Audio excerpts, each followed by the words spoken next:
Chapter 8.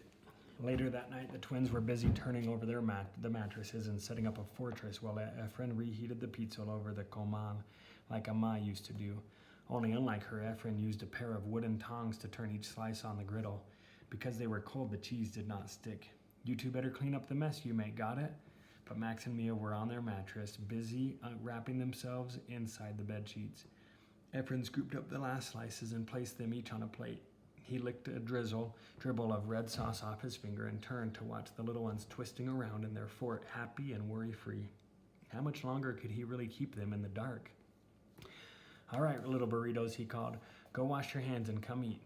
Mia spun herself free and headed over to the counter. She stood on her tiptoes and peeked over. "What's for dinner?" Efren shrugged. "Grasshoppers and pasta. What else?" Mia shot him a clear, "yeah, right" look. "Pizza. We're having pepperoni and pineapple pizza, so go wash up." Mia smiled and ran off cheering. Efren opened the top cupboards and reached for Ama's favorite and only food platter. He then lined up the crackers and celery sticks he's collected from school. "See, guys," Efren said, "it's like a sizzler buffet." He'd have to pick up more supplies from school the next day or be forced to dig into laundromat money for sure. Efren looked down at the arrangement of food and felt shame over what he'd done. He tried pushing the feeling aside, tried reminding himself that taking food from the trash bin wasn't really stealing. "Oh, Ama, if only you..." The phone rang. A cold chill replaced the shame. What if it was someone from ICE looking for Apa? What would he say? What if it was Apa? What if he was already in trouble? Efren reached for the phone. "Hello?" A voice recording spoke. "Good evening. You have a collect phone call from..."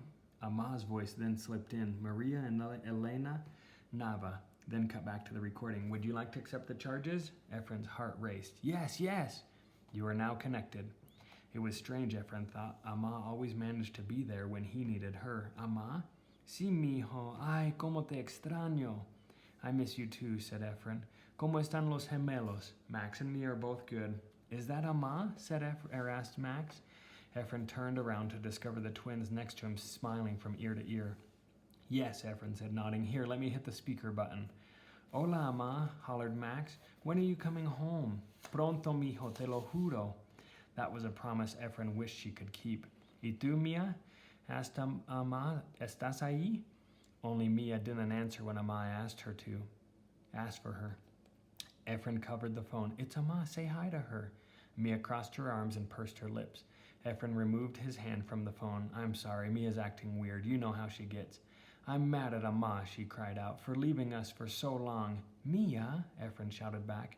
"No, está bien," Ama tried hiding her hurt. "Déjala, es demasiado pequeña para entender." She was right, Mia was too young to understand. "Mira, Efren," Ama added, "tell your apa that I found a room. It's not much, but the owner is willing to wait for payment. Tell him that I will need some money soon, okay?" "Yes, Ama, I will. I have to go. I saw a help wanted poster at the drugstore nearby. My English didn't help me much in the U.S. Maybe here in Mexico things will be different. Adios, mijos. Los quiero mucho. We love you too, right, guys?" Max held his arms wide to show just how much. "Adios." Efren hadn't even set the phone down when he felt a kick at his shin. He looked over at Mia, who was winding up for a second attack. Why does Ama need to get a job, and why is she in Mexico? Mia's kick paled in comparison to the sting of her questions. Efren sighed. This was more of an apa question. However, with him away working all night, it became one more thing Efren would have to do. Okay, I'll tell you the truth. The meal was filled with first. It was the first time a warm slice of pizza ever sat untouched on Max's plate. "So?" Mia asked, her eyes slightly squinted at her big brother. Efren's stomach cried out for a slice of pizza, but Mia was right. They needed to talk. "Okay, I'm sorry I didn't tell you two the truth before. Twice. I was just trying to keep you from worrying." "Why?" asked Mia. "Did something bad happen?" "Well, yeah, Ama got arrested." Max's eyes went wide. "Arrested? What did she do?" "No," Efren clarified. "Not really arrested. Deported." Max turned to Mia. "What's deported?" Efren took a breath. "It means that she was taken away." "Why?" Mia demanded. "Who took her?" "Immigration. ICE." Mia shrugged. "La migra," Efren clarified. Finally, Mia seemed to understand. Max wasn't so clear. "Did she do something wrong?" "No, she didn't do anything wrong." "Then why did they take her?" She doesn't have permission to be here, said Efren. Well, I give her permission. Yeah, me too, added Mia. No, not that kind of permission. She's not in this country legally. Wait, asked Mia, so Ahmad did break a law? No, well, kind of, I guess. I don't know. Max was more lost than ever. So Ahmad's a criminal? Is she a spy? No, oh geez, Efren took a moment to gather himself. He looked around the room and caught a glimpse of the Dr. Seuss book on the floor. It's kind of like that Nietzsche's book, or story, he explained. Think of it this way. People in the United States have stars. Upon thars, Max added. Yes, Maxie, upon thars. And Amma, well, she doesn't have any. Mia slammed her fist on the table. But that doesn't matter. At the end of the book, nobody cares who has a star and who doesn't. I know, said Efren. I guess the world hasn't gotten that far yet.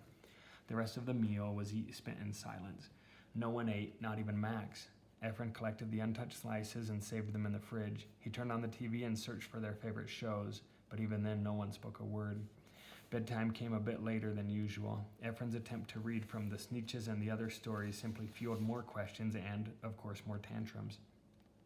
Efren offered Mia her naked plush doll, but she tossed it to the side. No, she screamed, I want Amma. Efren searched the book bin for anything that didn't involve a mom character. In no time at all, he found an old favorite, Clifford the Big Red Dog. Max and Mia each tugged at the book. Careful or you'll tear it, warned Efren, taking the book and raising it high above his head. I'll read it to you after you two get ready for bed. Max leaped across the mattress and ducked under the sheets. Not Mia, she took her time. Listos? Asked Efren. Both twins nodded. Page after page, Max and Mia followed along. Again, called Max after Efren closed the book. Efren pressed on his temples and rubbed his eyes. Okay, one more time, he said before starting over. It wasn't until Max's head rested against Efren and Mia rested hers on him that Efren finally turned off the portable nightlight. Carefully, he slipped out from under Max's weight. He looked up at the clock. 9:35 p.m. Appa should have been home already. Efren couldn't remember ever worrying about him like this. Appa was strong and always took care of the family. Anytime there was a strange noise outside or the wail of sirens nearby, it was Appa who would get up to investigate. In Mexico, Appa had just made lieutenant in the police force before coming to the U.S. and often told Efren stories about how he and his men took down some of the country's most powerful criminals, real drug traficantes. So having Appa around was like having a superhero watching over the neighborhood, protecting it from hoodlums who might cause problems. Even in nothing but boxers and black socks, Appa looked tough and fearless. Efren couldn't imagine anyone wanting to mess with him until now. Standing up for his family in the neighborhood was one thing. Standing up against an entire country who wanted him gone was another. Efren went over to the window and peeked in between two of the broken blind slats. There, under a flickering streetlight, stood Rafa and his crew tailgating behind a souped-up Honda Civic. Rafa wasn't a big guy, but he was cool as he was skinny. Bony, really. He had a huge smile and plenty of friends, especially little ones. That's because last summer when the power went out and nobody had AC, he flagged over the paletero truck and bought every kid in the block ice cream. Still, Ahmad didn't like him hanging out right outside their apartment. Appa didn't like him at all, said he attracted trouble. And that's what Efren feared when a black pickup truck approached with its high beams on. A few of Rafa's guys stepped forward with their hands reaching behind them.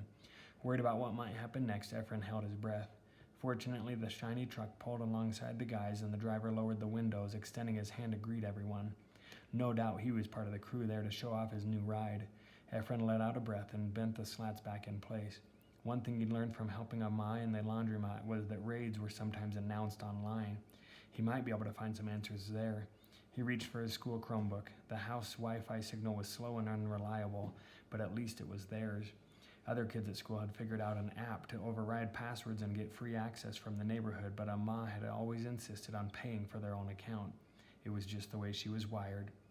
Not wanting to wake the twins up, Efren took his internet browsing to the empty bathtub and did a search for ICE checkpoints in the area. Normally, reading in the tub was relaxing and fun. Not this time. Search after search, he found official sites swearing that ICE did not conduct random web checkpoints. Yet he also found cell phone footage of ICE pulling people out of their cars and homes, too. Efren chewed down on his fingernails. Any one of these men could easily be Appa. He clicked on another link. The screen immediately filled with headlines across the country. Images, articles, blogs, stories about undocumented immigrants, some positive, most not. He clicked on articles, sometimes videos of people being taken from their workplaces, hospitals, even homes. Talk of a giant new wall came up repeatedly. He could feel his insides begin to quake as his fear for Appa grew. Even with the extra hours, he shouldn't be this late. Efren was too tired, too unmotivated to do homework. He shut the computer and went back to bed, but instead of sleeping, he stared up at the textured ceiling. He followed the patterns until images began to form. At first, the images were simple, a set of eyes here, a smile there, but eventually the shapes became more elaborate. His eyes followed a curved line beside an old water stain. A picture of a continent soon emerged. It was North America broken in half. He looked away for a second, but the image refused to disappear. Talk of the wall haunted him. He'd read a petition asking that the government strip citizenship from children of illegal immigrants like Amma and Appa. His stomach twisted as he looked over at the front door, unsure if the police would one day come barging in to take them all away. Just then, the sound of someone unlocking the front door sent Efren's blood rushing. He knew the sound of Appa's keys jiggling, but he couldn't relax until he saw him crossing the doorway. Appa came in carrying a grocery bag on a heavily wrapped hand. Efren took the bag from him, his eyes glued to the red stain at the center of Appa's palm. "Appa," he whispered, shouted, "¿Qué te pasó?" Appa looked down at his hand and waved it dismissively. "Nada, just a scratch." Efren panned up to Appa's puffy eyes. He had never seen his father look so tired. Efren knew working construction without any rest was dangerous and didn't want to add to Appa's worries, but he also knew Amma's message was important. Efren walked over and watched as his father ran his injured hand under the kitchen faucet, watching the diluted blood seep down the slow-draining sink. "Amma called," he finally said. Appa turned to him, forgetting all about his injury. "How is she? What did she say?" "She said she was doing good, that she found a room, but will need money soon to pay for it." Appa nodded while giving his hand a final rinse. "Don't worry, mijo. I will get it to her." There was so much Efren wanted to ask, questions he wanted to say, questions he wanted to ask. But no, he couldn't bother Appa with questions now. Instead, he neatly put the groceries away. In typical Appa style, he stripped down to his boxers and headed to the shower. The second the bathroom door shut, Efren raced into the kitchen and began boiling water for a fresh cup of Nescafe like he'd seen Amma do plenty of times, something to help keep Appa awake during his new night shift.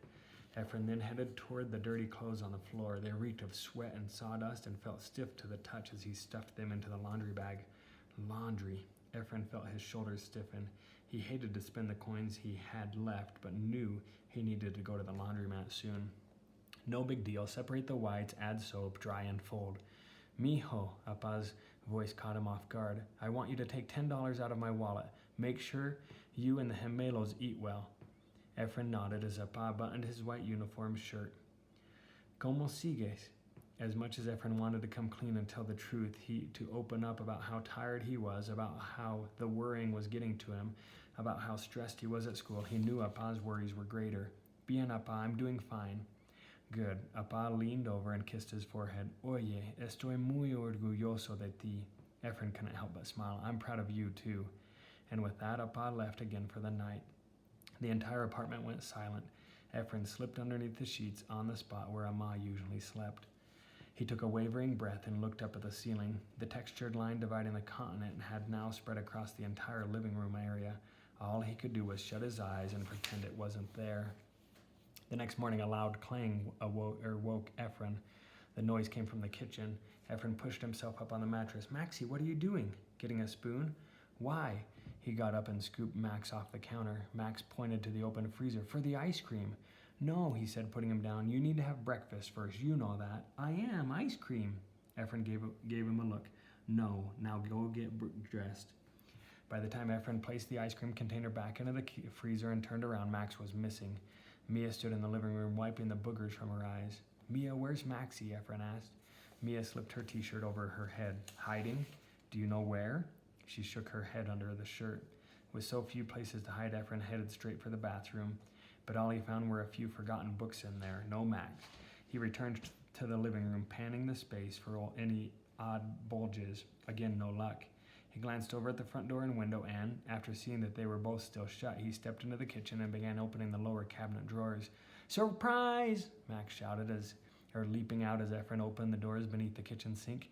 Yep, you got me. Now please, won't you? Efren noticed Max's back and underwear dripping. Wait, did you pee? Insulted Max gave him the stink eye.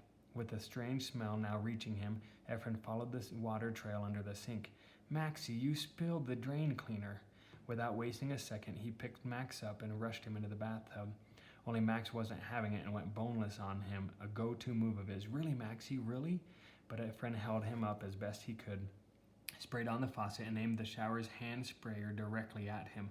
Stop, Max called. The water's cold. Efren held on to him as best he could. Sorry, but this stuff could burn you. Now stop squirming. Max pulled on Efren's hair and swung his legs wildly. One of his kicks nailed Efren in the jaw, causing him to bite his lip. Efren had had enough. I'm trying to help you. Without thinking, Efren smacked Max hard on the butt, something he'd wished he hadn't done. Max's eyes welled up with tears. Efren's heart welled up with regret. I'm sorry, Maxie. I didn't mean to hit you, but you need to understand the stuff you spilled is dangerous. Max didn't answer. In fact, he didn't answer again during breakfast when Efren offered to warm the syrup for the freshly toasted waffles he'd found deep in the back of the freezer. Even after numerous apologies, Max sat on his seat, twirling his food around in the plate while Mia sat glaring and shaking her head at Efren. Without a doubt, it was the quietest breakfast they'd ever had. Still soaked from the bath incident, Efren's socks sloshed with every step, which made his 20-minute trek to school feel longer than ever. Each sopping step reminded him of what he'd done. He wished the numbness he felt on his toes could somehow spread to the rest of him. In spite of the rough morning, he did manage to get to school on time. He noticed a crowd of kids outside the first period class. Efren hurried over. David and a few others were on their tiptoes, trying unsuccessfully to peek over the "Do Not Disturb" sign plastered over the window. What's going on? Efren asked. David shrugged. It sounds like Mr. Garrett is pounding the walls with his stapler. Yeah, said Anna Santana, the girl with chlorine green blonde hair. Maybe he's decorating the room, like a normal teacher. She got on tiptoes, but even with her long legs, she couldn't see a thing. I know, David said, lifting up his boot and offering it to Anna. Why don't you give me a boost? Anna shook her head. No way, I'm not going anywhere near your smelly feet. David shot her a look. For the record, these will soon be presidential feet, and for that, I won't let you touch them then. Anna crumpled her nose in disgust, but David didn't care. He already moved on to Efren. How about you, F-man? He said, offering his foot to him. You don't mind, right? Efren shrugged and was about to reach for David's leg when Anna Santana tapped him on the shoulder. I have a better idea, she said, waving her phone in her hand. Efren stepped aside and watched as Anna raised her phone over her head and pressed it against the window for a quick video. 30 seconds later, she brought it back down and everyone gathered around her for a peek. Efren stood at the tips of his toes right behind David. Sure enough, a sea of yellow poster paper now brightened the otherwise gloomy room. This definitely wasn't normal Mr. Garrett behavior. And if that wasn't strange enough, after the bell rang, Mr. Garrett opened the door and greeted everyone walking in with a high five. Definitely not normal. Still feeling the sloppiness of his wet socks, Efren took the last spot in line. When he came to the door, he felt no choice but to hold the palm of his hand up flat. Good morning, Mr. Nava, Mr. Garrett called, slapping his hand. Efren gathered enough courage to lift his head. Good morning, sir. His teacher leaned in close. You're all right. You're all right? He asked in a soft voice. Efren didn't know what had suddenly gotten into Mr. Garrett, but one thing was for sure. He regretted having told Mr. Garrett about Amma. Efren felt embarrassed, didn't want the pity, not from Mr. Garrett, not from anyone, so a quick nod was all he could give. Mr. Garrett bent down just enough to be eye level with Efren. Hey, I just want to thank you. Efren looked at him confused. For reminding me why I'm here, Mr. Garrett waved him in with a smile. Come on in, I've got an important lesson for today.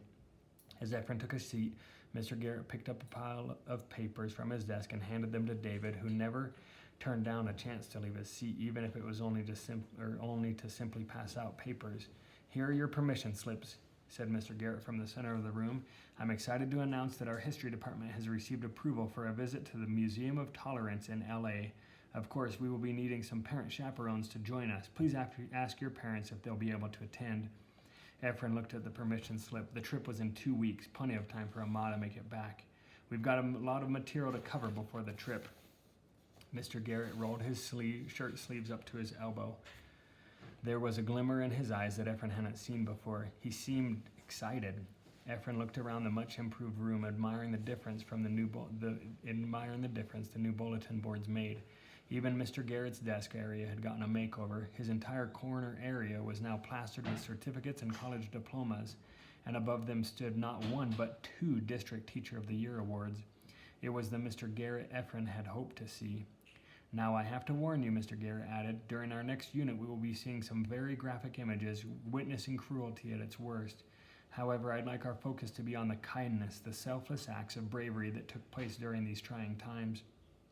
Mr. Garrett paced back and forth the same spot at the front of the room. We will be reading and hearing true audio accounts of people who risked their lives to help complete strangers, humanity at its finest. Efren thought about everything he'd shared with Mr. Garrett. Could Mr. Garrett be doing this for me? Mr. Garrett clicked on his remote and started a slideshow on the projector. If we as a society can't learn from history, sadly we are doomed to repeat it. Now please turn your attention to the slide in front of you. It's a poem from a German Lutheran pastor, Martin Niemöller. Anyone care to read it? Without skipping a beat, Jennifer Huerta put her hand up first, and of course all the kids snickered and rolled their eyes, but Jennifer didn't seem to worry about them. Efren thought about how brave she was as he twirled his pencil around each of his fingers, wondering why he didn't have the courage to do the same. Seeing no other raised hands, Mr. Garrett turned to Jennifer. Yes, Miss Huerta, proceed. Jennifer pushed her glasses up and paused to catch a breath before reading aloud. First they came for the socialist, and I did not speak out, because I was not a socialist. Then they came for the trade unionist, and I did not speak out, because I was not a trade unionist. Then they came for the Jews, and I did not speak out because I was not a Jew. Then they came for me, and there was no one left to speak for me. Well done, Miss Huerta. Can anyone tell me what they think it means? Again, her hand went up first. Anyone else? Asked Mr. Garrett, without glancing in her direction. Anyone else care to answer? Efren wanted to raise his hand. He really did, but with his perfect attendance, straight A's, and high reading scores, he was on the brink of being labeled a nerd himself. Calmly, Mr. Garrett paced back and forth the front of the room, searching for someone to call on. Almost immediately, his eyes locked onto David, who had his attention on a sketchbook. How about you, David? David did his best to hide the sketchbook under his desk, but Mr. Garrett wasn't having it. Working on your sketches again? Hope you get my good side for a change. The kids around David did their best to hold in their laughter. Efren's hand sprang up in the air, waving back and forth like the inflatable tube man at the used car dealership across from the school. But his attempt to help his best friend went nowhere. Mr. Garrett held out his hand, leaving David with no choice but to give up the sketchbook. Mr. Garrett rummaged through the pages. Campaign slogans. That's what you were working on. David didn't blush easily, but that's exactly what happened. I'm sorry. I had an idea for a campaign poster, and I didn't want to forget it. Mr. Garrett's lower lip curled upward, eventually forming a smile. I get it. It's called being focused. That's not a bad thing, but if you're going to be ASB president, you might try to learn from people of the past to help the people of today. Mr. Garrett's eyes searched the room. Does anyone have any thoughts on this poem? Efren raised his hand midway. As much as he wanted to share his thoughts, he might be showing up his best friend. No, he better let Jennifer take this one. Yes, Miss Huerta, you are running for ASB president too, right? She nodded with a smile, ignoring a handful of groans in the room. Yes, I am. David and I are the only 2 candidates, so one of us has to win. That's exciting. I'm curious to hear your thoughts. Jennifer propped herself forward. It's a poem, so I guess it can mean lots of things. But to me, it's about bad things happening to people and not doing anything about it. It's why I'm running for ASB president. I know I'm just a kid and can't control what's happening in the world, but I can have a say in what happens here at school, if you guys give me a chance. Efren peeked over at David, sinking low into his seat. Mr. Garrett clicked his remote, pointing to a new slide. To quote Gandhi, we but mirror the world. All the tendencies present in the outer world are to be found in the world of our body. If we could change ourselves, the tendencies in the world would also change. He searched the room. Anyone want to tackle this one? Efren couldn't keep his hand down. Yes, Mr. Nava? What I think it means is that if you or me lead by example, then people around us would do the same. Thanks, that's exactly right. To paraphrase Gandhi, be the change you want to see. Efren snuck a look at David, who was still slumped in his seat. Was he really the change the school needed?